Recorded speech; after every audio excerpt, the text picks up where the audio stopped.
Furot daryosi ostida katta sir yashiringanligini eshitganmisiz? Taxminan 1400 yil oldin payg'ambarimiz Rasululloh sallallohu alayhi va sallam shunday bir narsa haqida gapirganlarki,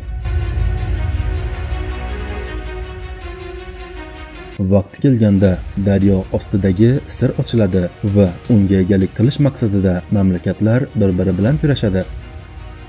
Bundan tashqari, bu faqat boshlanishi.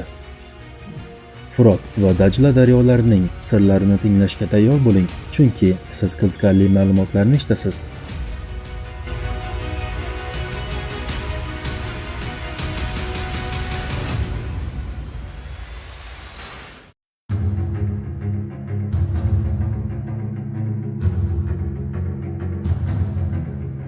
Ushbu videoda har bir kishi uchun juda dolzarb bo'lgan Dajla va Furot daryolarining g'ayrioddiy hikoyalarini eshitganmisiz? Tez orada eshitadigan narsangizga tayyor bo'ling, chunki o'sha kun kelganda agar biz tirik bo'lsak, diqqat qilishimiz kerak bo'lgan juda muhim masalalar bor. Payg'ambarimizning ogohlantirishlariga e'tibor bermagan 100 kishidan 99 nafari hayotini yo'qotadigan masala. Endi avvalo payg'ambarimiz bu daryolar haqida Me'roj kechasida bilib olgan hayajonli bir ma'lumot bilan o'rtoqlashsam.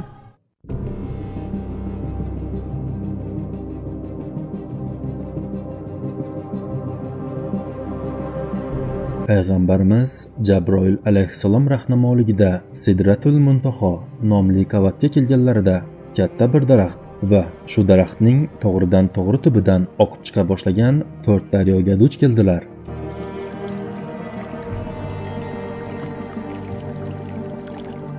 Ul zot: "Ey Jabroil, bu 4 ta daryo nima?" dedilar. Jabroil alayhissalom daryolar haqida birin-ketin gapira boshladi.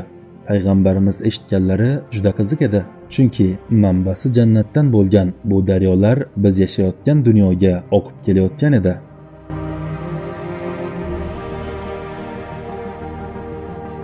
Siz noto'g'ri eshitmadingiz. Yerdagi ba'zi daryolarning manbai jannatda. Ammo siz yaqinda eshitadigan narsa bu daryolarning jannatdan kelganligi haqidagi haqiqatdan ham ko'proq narsani o'z ichiga oladi. Bu ma'lumotlarga ko'ra biz Buxoriyning ushbu sahih voqeasiga yetib keldik.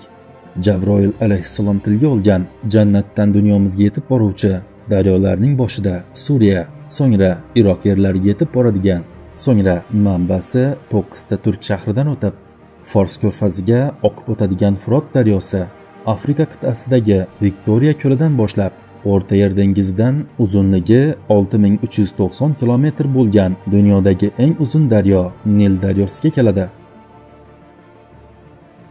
Ibn Abbos va Abu Hurayradan bugungi kunimizgacha yetib kelgan rivoyatlarni hisobga olsak, dunyomizda jannatdan otilib oqishda davom etayotgan Furot, Nil, Seyxan, Jayhan va Dajla kabi 5 ta daryo bo'lishi mumkin. Albatta, eng to'g'risini Alloh biladi.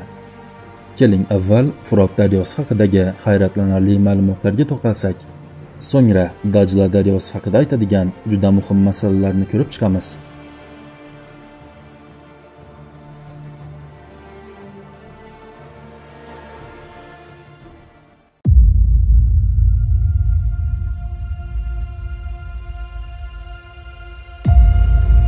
Furot daryosi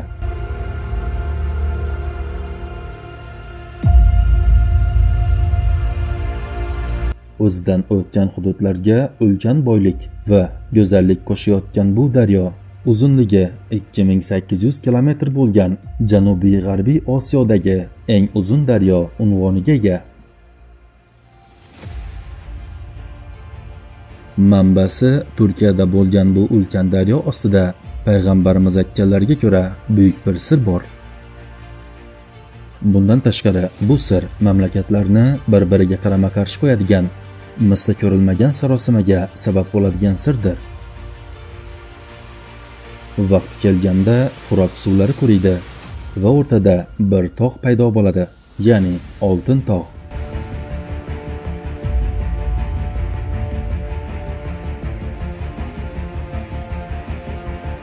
Odamlar uni olish uchun bir-birlari bilan kurashadilar va 100 kishidan faqat bittasi omon qoladi.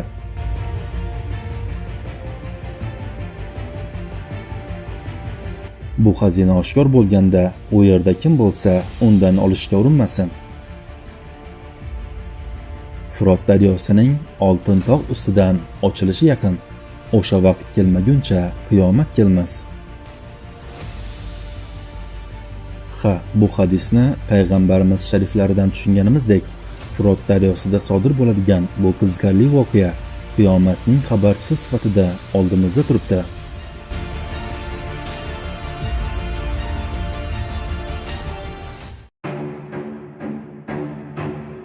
Payg'ambarimizning bu ogohlantirishlaridan xabardor bo'lgan ko'pchilik odamlar ogohlantirishga e'tibor bermay, allaqachon bu xazinaga ergashgan edilar. Ammo ularning oldida katta savol belgisi bor.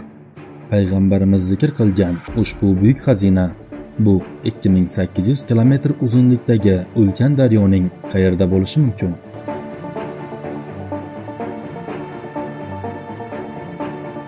U yoki bu vaqt tugagach, Firot ostidagi oltin ham o'zini ko'rsatadi. Ba'zi bir nazariyaga ko'ra, Amerika kosmosdan olingan fotosuratlar yordamida Firotdagi mumkin bo'lgan oltin hududlarni allaqachon belgilab qo'ygan. Fitna nazariyalarining markazida joylashgan Firot va Dajla daryolari nazariyotchilarga ko'ra Amerika, Isroil va Angliyaning nishoni bo'lishi mumkin. Anchadan beri chalkashtirib kelayotgan savolda Isroil bayrog'idagi bu ikkita ko'k chiziq. Rasmiy bayonotlardan ma'lumki, bu ikkita ko'k chiziq yahudiylar kiygan matodagi chiziqlardan ilhomlangan bo'lsa-da, ko'pchilikning fikriga ko'ra, bayroqdagi bu ikkita ko'k chiziq Firot va Dajla daryolarini ifodalaydi. Bularning qay biri haqiqiy ma'lumot bizga qorong'u, lekin biz Firot daryosi ostida oshkor etilishini kutayotgan buyuk sir borligini bilamiz. Hazrati Mahdi haqidagi ma'lumotlarimizga asoslanib, unga qiyomatga yaqin bo'lgan yer osti xazinalarini ochib berish imkoniyati beriladi va bu xazinalarni birin-ketin muhtojlarga tarqatadi. Shu nuqtai nazardan ayrim olimlar Firotdagi xazina Mahdi davrida paydo bo'ladi deb taxmin qilishadi.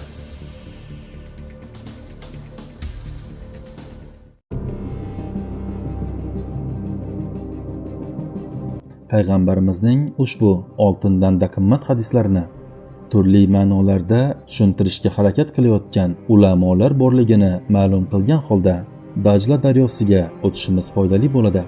Ba'zilarning fikricha, Firot daryosining qurishi bilan paydo bo'ladigan bu xazinani biz bilgan xazina emas, balki neft bo'lishi mumkin deya taxmin qilishadi. Yoki to'g'ridan to'g'ri daryoning o'zi bo'lishi mumkin. Chunki dunyo aholisining tez o'sishi bilan tabiiy suv resurslari asta-sekin kamayib bormoqda va kelajakda yuzaga kelishi mumkin bo'lgan suv urushlarining markazida Firot va Dajla daryolari bo'lishi mumkin. Shu ma'noda Firot daryosi ostidan chiqadigan buyuk xazina kelajakda ancha nodir va qimmatli bo'ladigan suvning o'zi ham bo'lishi mumkin. Biroq payg'ambarimiz hadislarini asl ma'nosida, ya'ni oltin tog' ko'tariladi degan so'zlarning asl ma'nosida baho bersak, to'g'riroq bo'lar edi.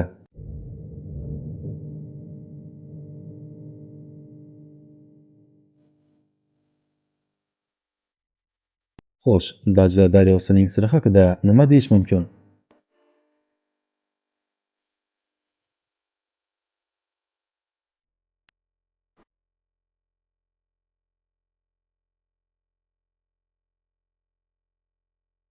Keling, agar xohlasangiz, Doniyor payg'ambarning ushbu daryo haqidagi aloqasidan boshlaylik.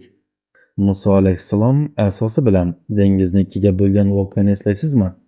Yoki Doniyor payg'ambarning asolari bilan shunga o'xshash voqea bo'lganini bilasizmi?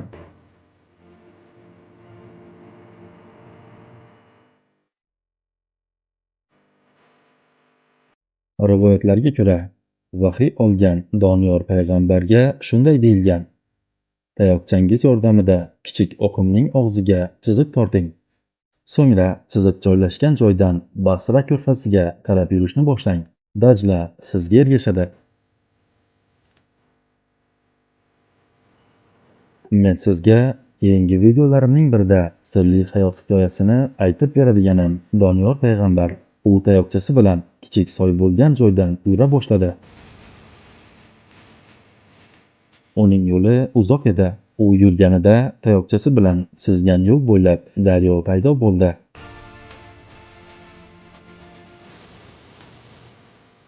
Doniyor payg'ambar o'z yo'lini juda ehtiyotkorlik bilan chizardi. Chunki unga go'zalgohingni chizayotganda ehtiyot bo'l deyishgan. Bechoralarning yerlariga, yetimlarning uylariga tegmasdan yuring va davom eting. Doniyor payg'ambarning tayog'i bilan ketayotganida u o'tgan yo'llarda Dajla daryosi shakllana boshlagan edi. Doniyor payg'ambar Fors ko'rfaziga kelguncha yurdilar va Dajla daryosining katta izini ortda qoldirdi.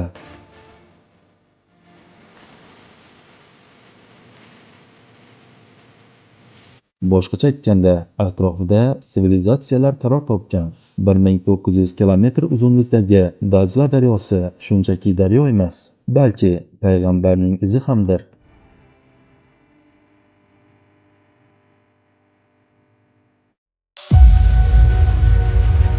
Dajla daryosi tarix davomida son sanoqsiz sirli voqealarga mezbonlik qilgan. Uni o'ziga xos qiladigan jihatlardan biri esa Dajla etagidagi Qirqinchi tog' bo'lsa kerak.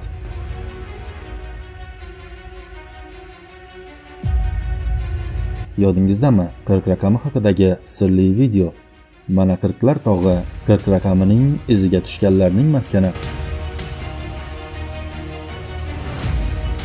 40 raqami nafaqat islom, balki nasroniylar uchun ham muhim. Dajladagi 40-tog'da joylashgan cherkovda 40 nasroniy avliyosining suyaklari joylashgan. Furot va Dajla Iroqda birlashadigan va Basraga birga quyiladigan ikki daryo.